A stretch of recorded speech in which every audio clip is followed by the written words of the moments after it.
Good evening, everyone. We're going to have our normal meditation on the reappearance of the Christ. And, this is one of the ones that DK wrote out in Discipleship and the New Age, Volume 2. Also, he asked the students of that period to do it in the place of their normal meditation for that day. Every Thursday, every Jupiter Day, Second Ray Day, Thor's Day, the best day for the presentation of that meditation. Whatever time we may do it, we can't all do it in the morning, obviously. Now, as you know, I've been beginning the programs with the second of the great invocations, and you know why. We have less than 3 weeks now before the election.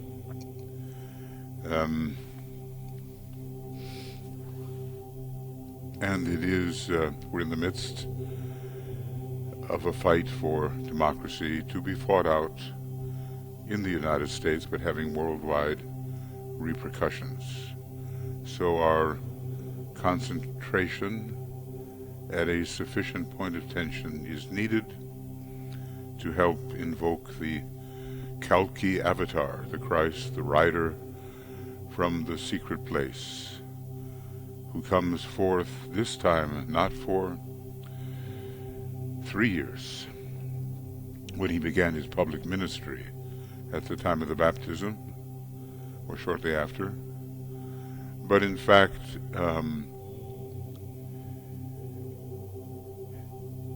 in fact, for some 2,000 years, and what a difference that will make, and especially if he has the army of Maitreya, as Master Moria calls it, feet on the ground, the army of love, and wisdom, helping humanity make the bridge from their normal apprehension of what the Christ is, and if there is a hierarchy and so forth, into a full conviction of the nature of the Christ and his masters, the hierarchy of light and love and power. So let us align with these great lords in Shambhala: liberty, equality, fraternity, 3 names by which they can be known.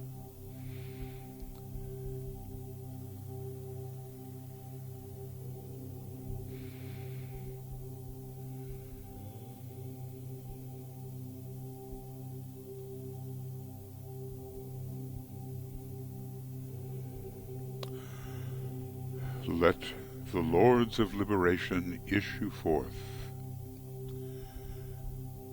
Let them bring succor to the sons of men. Let the rider from the secret place come forth, and coming save. Come forth, O Mighty One.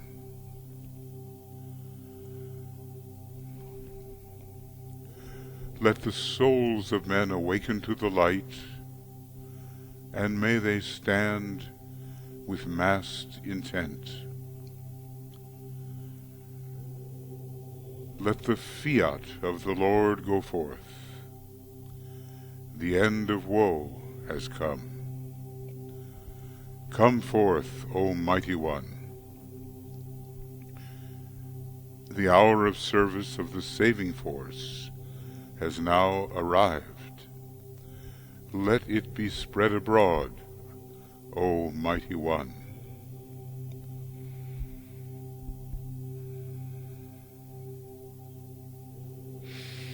Let light and love and power and death fulfill the purpose of the coming one. The will to save is here. The love to carry forth the work is widely spread abroad. The active aid of all who know the truth is also here. Come forth, O Mighty One, and blend these three. Construct a great defending wall. The rule of evil now must end. Oh.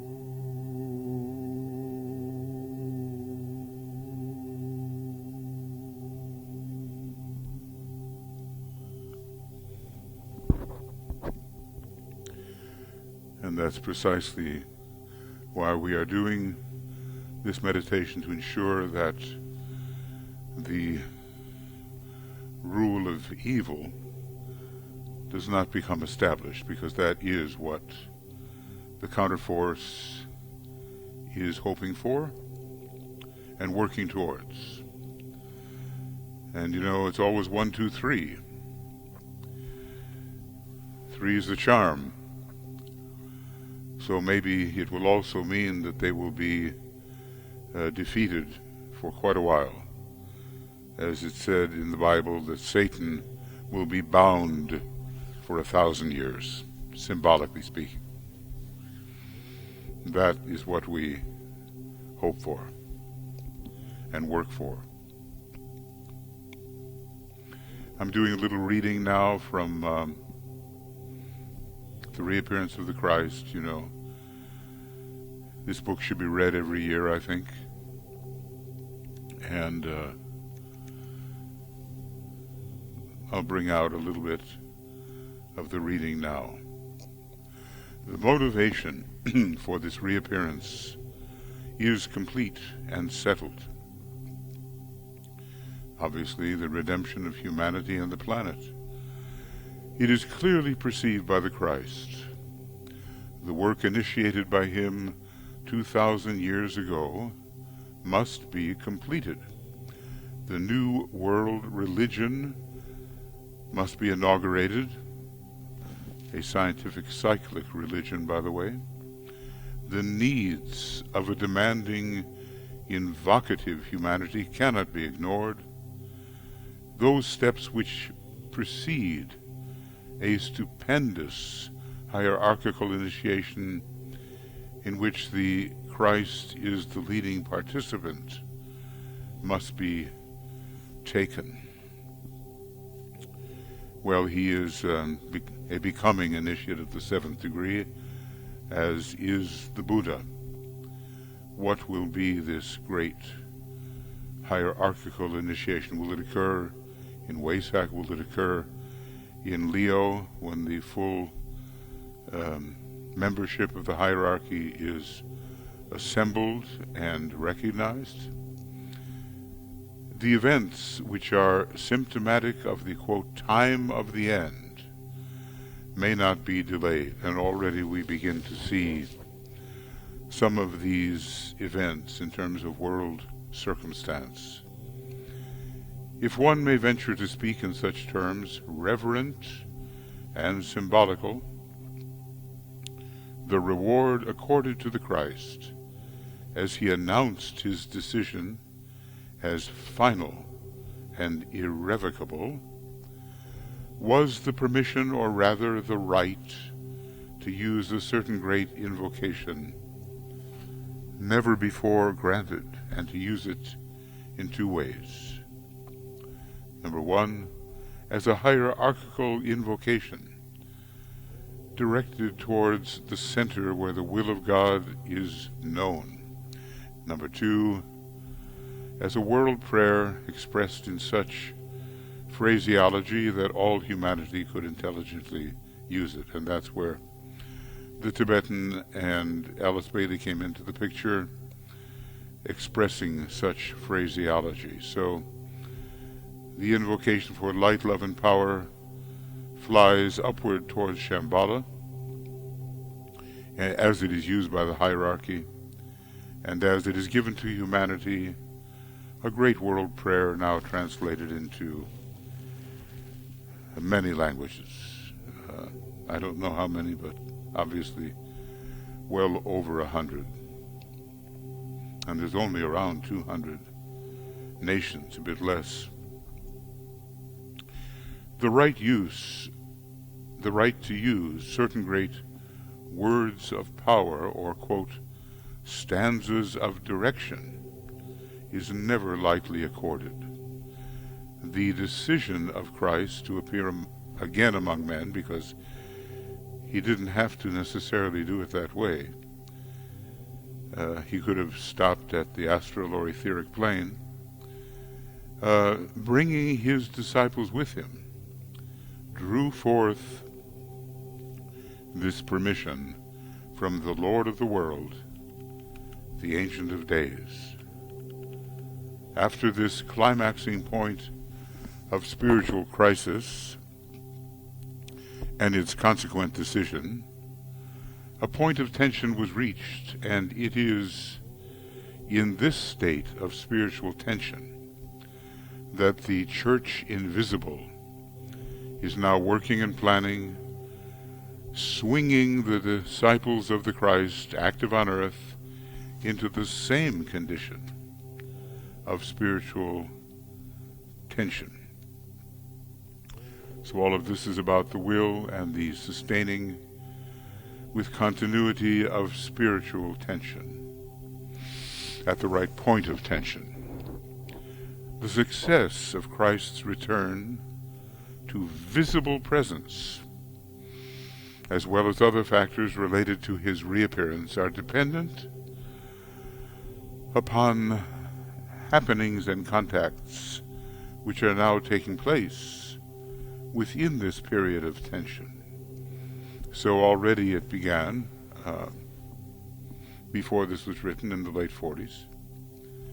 In any point of tension, no matter what the time factor may be, energy is being generated, held for future use, and focused in such a manner or condition that its force can be directed wherever needed and whenever called for. In other words, the force of energy, the specific targeting of the energy via the beams of force. This is necessarily a statement hard to understand. A point of tension is symbolically a storehouse of power. That means it's filled with potential. Today, the energies which will be uniquely distinctive of the kingdom of God are gathering momentum and assuming direction through the agency of the masters of the wisdom, in cooperation with the will of the Christ. The energies are being gathered, potentized, prepared for correct direction. A great potential of energy is being built up in the inner worlds to be directed by hierarchy. Okay. So obviously, DK is asking us to think about what it means to work with power, and not alone through love and through light, though those are indispensable. Whilst this energy has been accumulating or mounting in potency ever since the full moon of June 1945, and let's realize that the Axis members, Germany and Italy, had been defeated by that time. 3 events of great moment in the living experience of Christ, and therefore of the hierarchy, have taken place and their effects are in process of consolidation. When this is written, late 40s. I can only make reference to them, for it is not possible to prove the factual nature of what is here said. Only possibility, probability, and the law of correspondences can indicate the rightness of these events. Their effects will be noted, especially after the moment of emergence, I suppose, of the hierarchy, and following that of the Christ. And these events can be described as follows, and the next time that we gather together, let's see if we can continue with these three great events.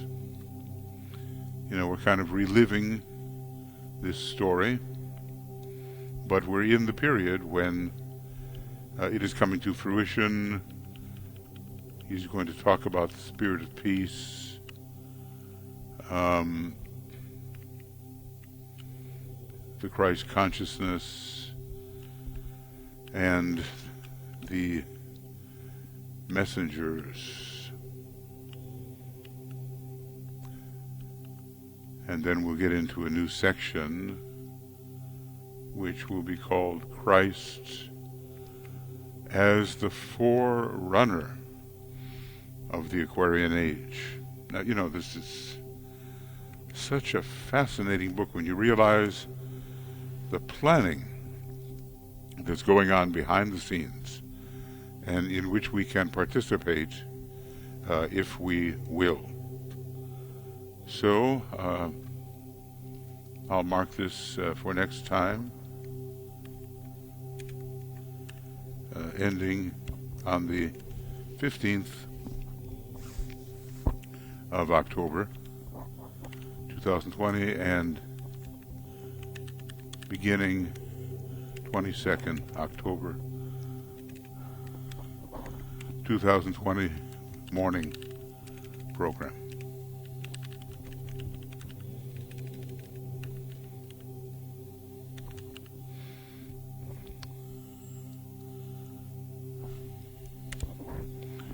Okay.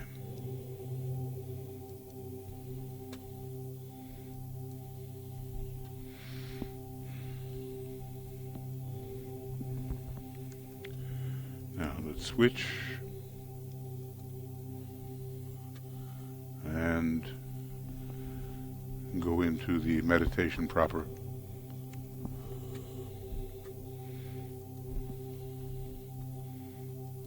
Okay.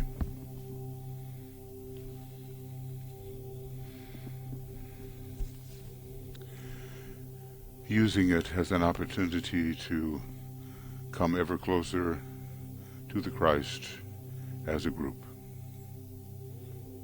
And that's no small matter, because we do remember that the Christ only became aware of, let's say, the arcane school when it began to study the problems of humanity. And he said something to DK, I think, to the effect of, what is this group that interests itself in our work? So we can't imagine that the Christ is following every breath of every individual. When a sufficient point of tension is reached by a group in terms of its cooperation with the divine plan, then the Christ may become aware. So first, let us align again, and breathing in the white light.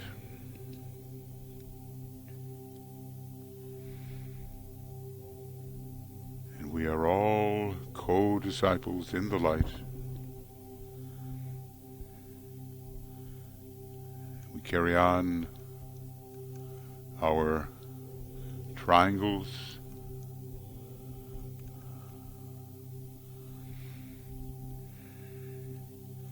and help to distribute goodwill and light to strengthen the hands of the new group of world servers and all the men and women of goodwill.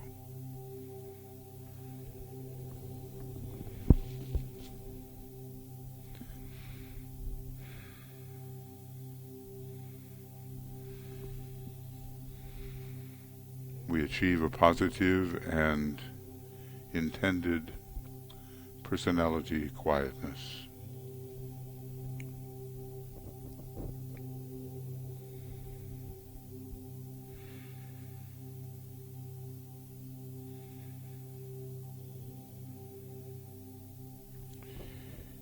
And we formulate clearly to ourselves and in our own words the answers to the following questions.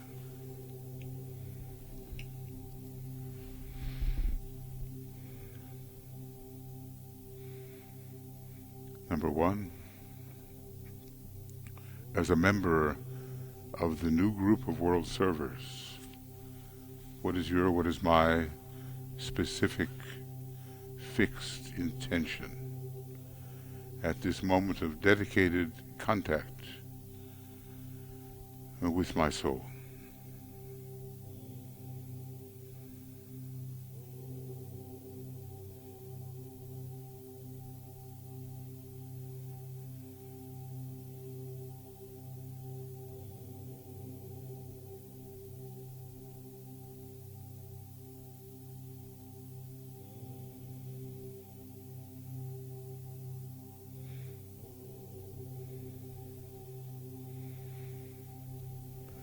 Number two, is my concentrated and expressed personality purpose in line with hierarchical intention as far as I am permitted to know it?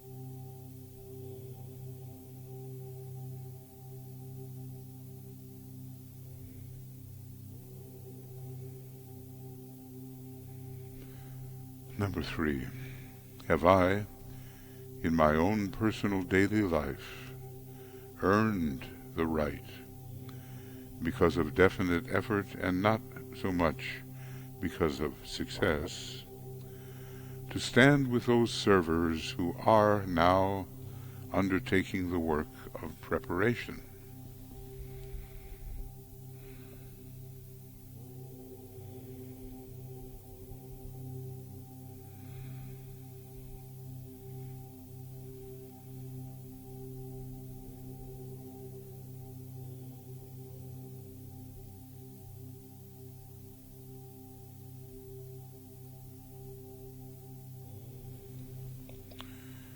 And so this is the one time he tells us in the meditation where we're thinking of ourselves, because it is a method of personality-focused attention and does align our personality upon the mental plane.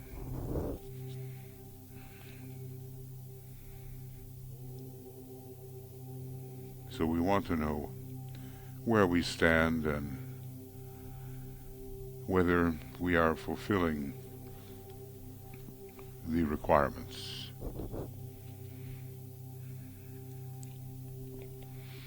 Okay, stage 2 of the meditation.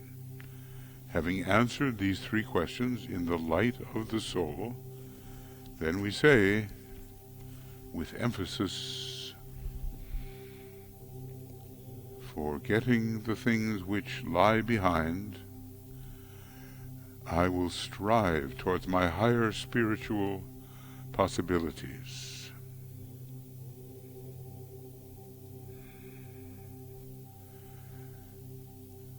I dedicate myself anew to the service of the Coming One, and will do all I can to prepare men's minds and hearts for that event. I have no other life intention.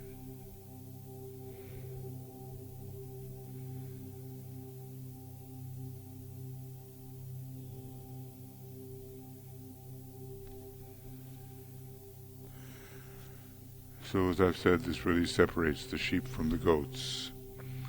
And at this time in human evolution, it's better to be a goat, which means you're going to be a candidate for initiation. Now, stage 3. We visualize the world situation as best we can, and in terms of our major world interests, and with what knowledge of world affairs we may possess.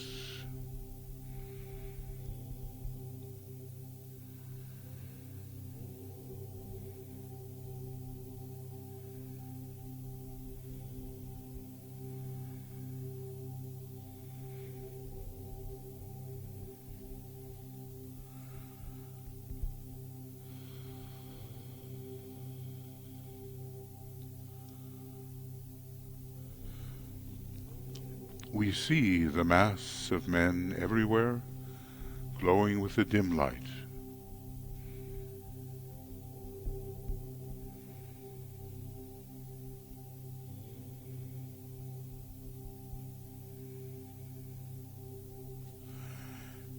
And here and there, points of brighter light, where the members of the new group of world servers and men of spiritual intention and loving hearts are working for their fellow human beings.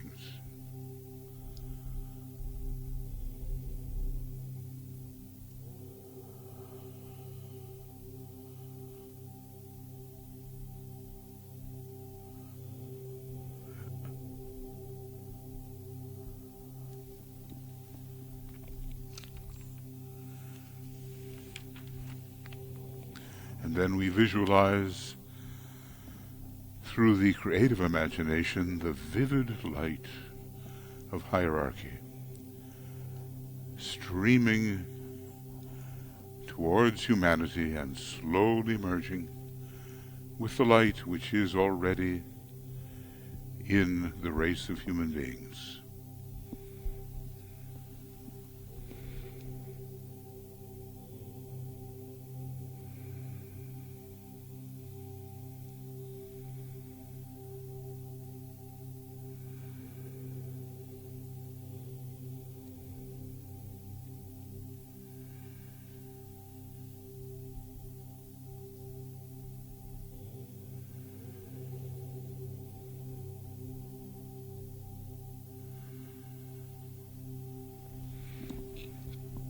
And then we say the first stanza of the third great invocation. From the point of light within the mind of God, let light stream forth into the minds of men. Let light descend on earth.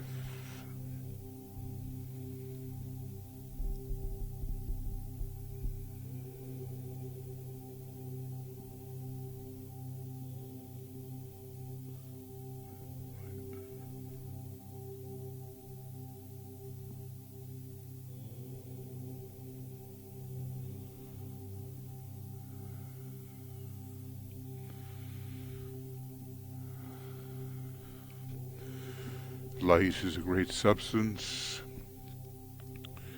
It can clarify all relationships eventually,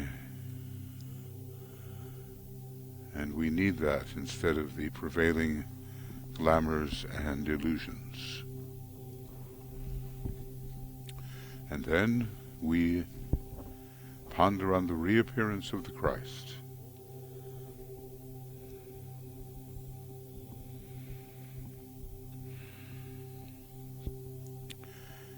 realize that no matter by what name he may be called in the many world religions, he is still the same great identity.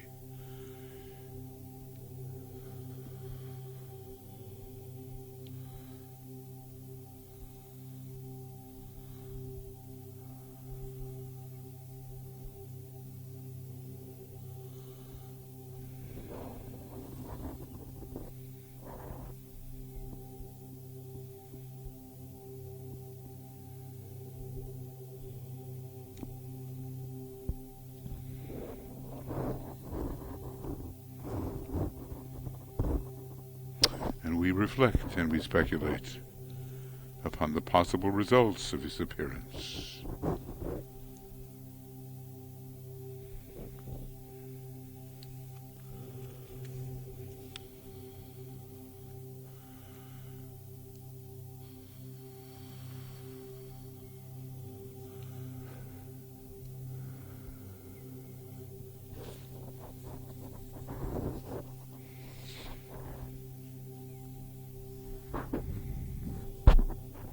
And we know he will come unfailingly when we have fulfilled our part, when a measure of peace has been restored,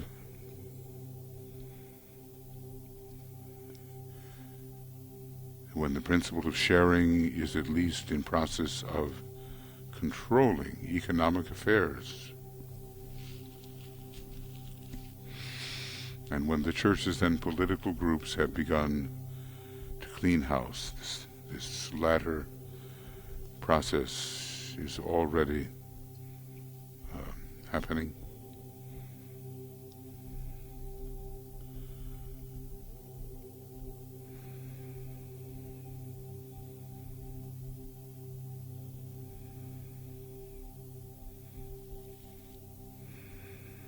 And then the kingdom of God will be publicly recognized and will no longer be a thing of dreams and of wishful thinking and orthodox hope.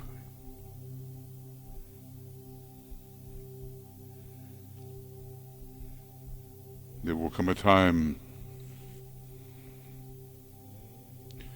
when the Christ will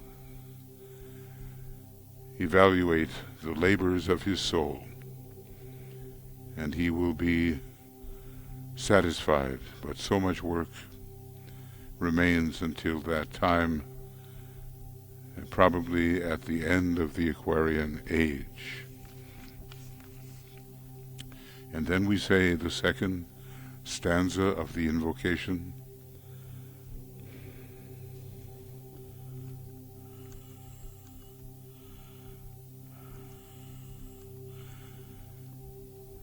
From the point of love within the heart of God, let love stream forth into the hearts of men. May Christ return to earth.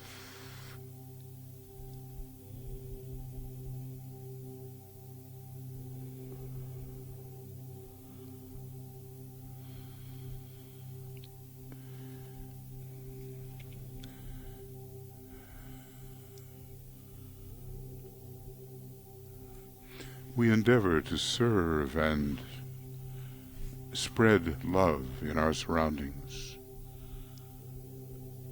always aware of this possibility. And we realize that insofar as we can do these things, we are attempting to blend our personal will with the divine will. Just imagine the process.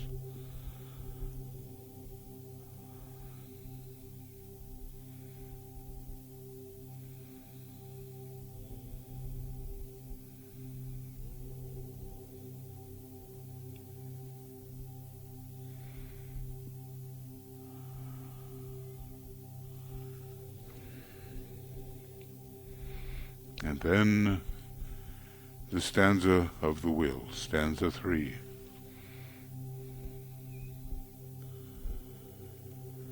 from the center where the will of God is known. Let purpose guide the little wheels of men, the purpose which the masters know and serve.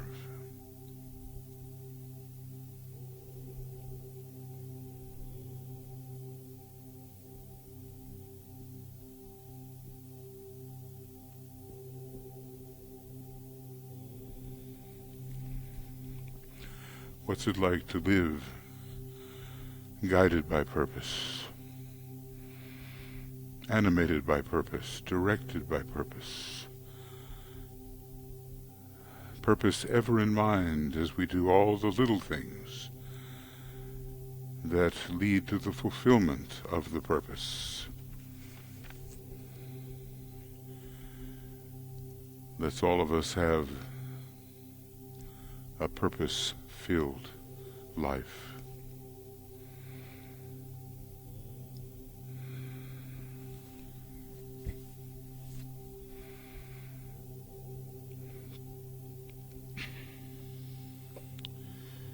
We lay practical plans, considering practically what we can do in the coming week to further preparations for the coming of the Christ. It may not be for 100 years, it may be longer, but even now we have to step into the river to cross the river and fulfill the potential of this era of the forerunner, which has been operative since 1965. And so in the presence of the solar angel, angel of the presence, we think about the coming week and determine how we can help, whether through time or money or in whatever means, with the preparations. And we concretize our plan. We maybe make a few jottings, a few notes. How can we plan, prepare, help?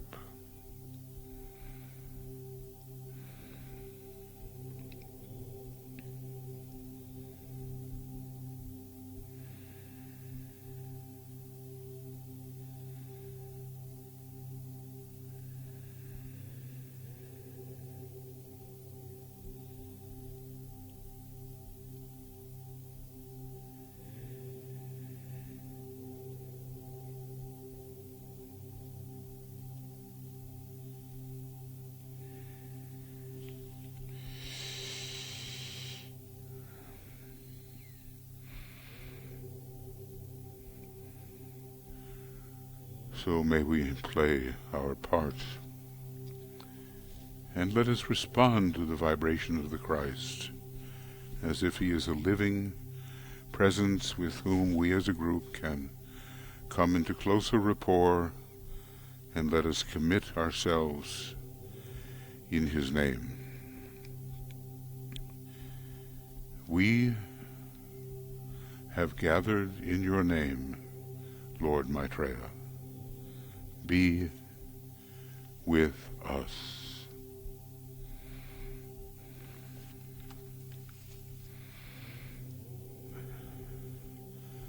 And we know wherever two or three are gathered in his name, there he will be. Somehow, mysteriously, as the spirit of loving and wise relationship, there he will be.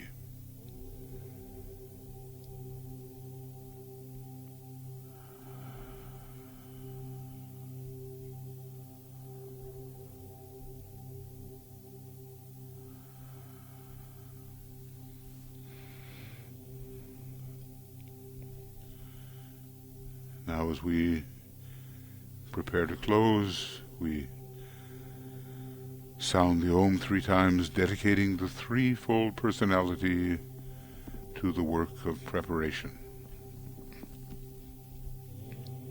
The most important thing we can do.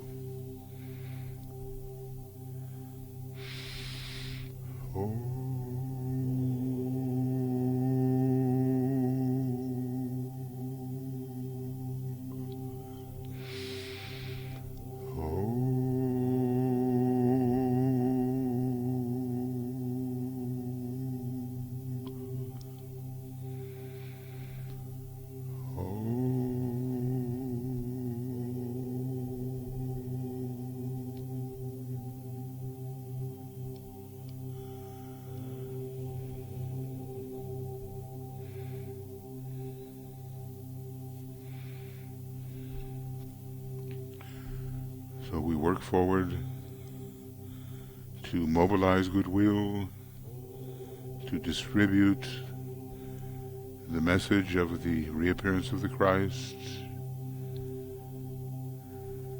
and to draw attention of those who can think about them to the problems of humanity and help to create the thought form of solution.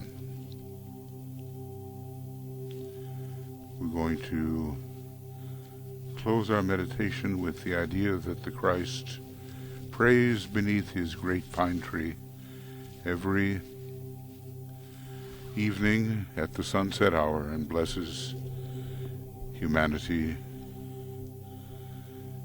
Daily he enunciates the great invocation.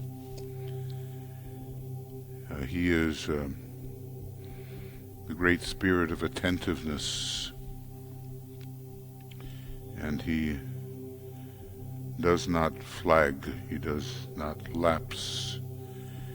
He persists in his work of salvation. So daily he pours forth his blessing.